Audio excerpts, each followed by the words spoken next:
शारीरिक शोषण होता था और अगर उनका आप समर्थन ना करें तो फिर वो स्पष्टीकरण छापते थे और स्पष्टीकरण से फिर आपकी सैलरी कटती थी। और महिलाओं से उनका कुछ ज़्यादा ही लगाव रहता था। अगर महिलाएं उनकी बात नहीं मानती थी तो फिर दूसरी चीज़ें होती थी।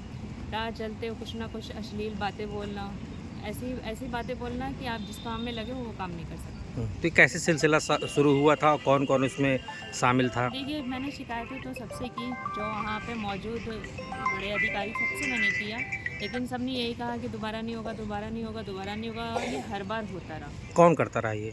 ये वहाँ के डायरेक्टर आकाश गुप्ता। हम्म, और जो प्रबंधक है उनका क्या रोल रहा इसमें? प्रबंधक तो उनके पिता है ना, और सबसे बड़ी बात है कि वो लॉयर हैं, अपने बेटे को हर इंसान बचाता है, तो उन्होंने उनको हमेशा शील्ड किया कि नहीं ठीक है। जैसे मेरे साथ जो भी घटना हुई उसमें उन्होंने उन्हीं को शील्ड किया। मैंने कभी भी कोई भी शिकायत अगर की तो मेरे ऊपर आरोप लगा कि आप टीचर्स के साथ मिलकर पॉलिटिक्स करती हैं। तब मुझे धमकी दी गई थी कि आपको हम टर्मिनेट कर देंगे। तो जब आप मुझे टर्मिनेट करेंगे बिना गलती पे, तो इससे अच्छा मैं रिज़ाइन कर दूं। लेकिन अगर मैं रिज़ाइन कर दूँ तो फिर आपको छोड़ूंगे भी नहीं।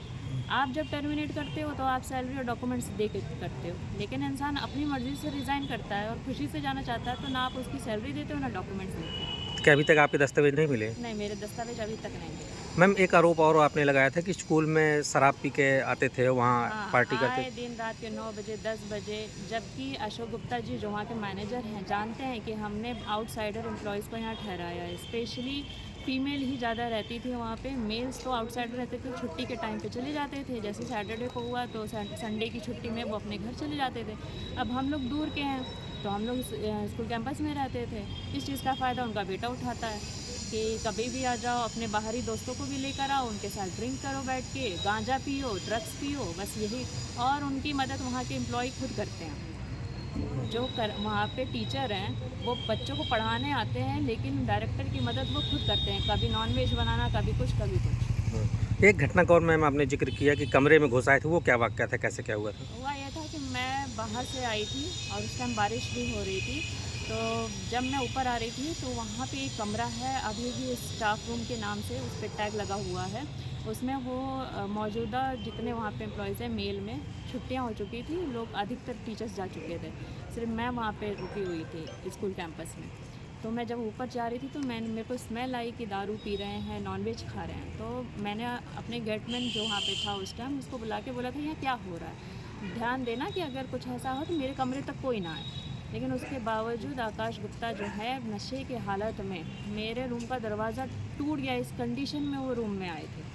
ठीक है, तो फिर वापस मैंने, जब मेरा बेटा भी था वहीं पर, तो इस वजह से चीज़ें नॉर्मलाइज हो गई उस टाइम पे, क्योंकि मेरे बेटे ने रोना चालू कर दिया। तो ना वहाँ पे जो गेटमैन है वो आ गया और वो फिर चले गए। जिस तरीके से इनकी हरकतें थी, तो क्या वहाँ जो और भी छात्राएँ पढ़ती हैं, उनके लिए कितना खतरा? बिल्कुल सर, वो छात्राओं को इतनी बुरी तरीके से नज़र से देखते हैं ना कि अगर कोई भी इंसान, महिलाएं स्पेशली, बिना कपड़े के, कपड़े भी पहनी है तो बिना कपड़े के उनके सामने।